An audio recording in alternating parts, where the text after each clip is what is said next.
A few moments later. আসসালামু আলাইকুম কলিজার আপুরা ভাইয়ারা সবাই কেমন আছেন। আমি মেয়ের জন্য একটু পাউরুটি ডিম দিয়ে ভেজে নিলাম।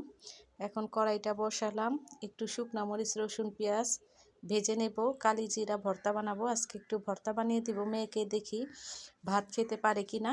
তো এখানে আমি মরিচ পেঁয়াজ একসাথে টেলে নিতেছি, তো ভালো করে ভেজে নেব।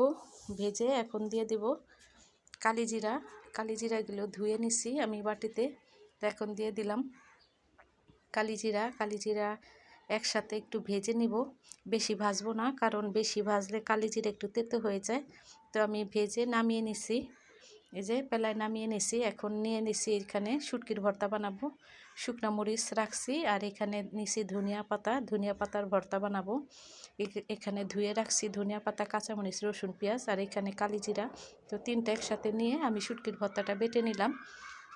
প্রথমে ধনিয়া পাতার ভর্তা বানাইছি, সেগুলো আর ভিডিও করানো হয়নি। তো এখানে আমি শুটকির ভর্তাটা বানালাম।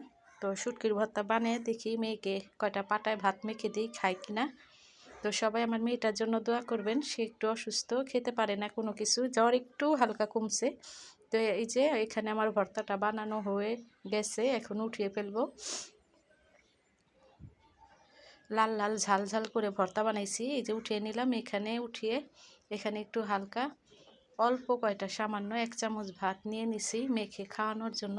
তো মাখিয়ে দিছি ঠিকই, কিন্তু এক নালাও খেতে পারে নাই, মেয়ে বমি করে ফেলে দিছে। তো এখানে আমি বানিয়ে নিলাম সর্বশেষ কালিজিরার ভর্তাটা। তো এখানে এই যে কালিজিরার ভর্তা বানালাম।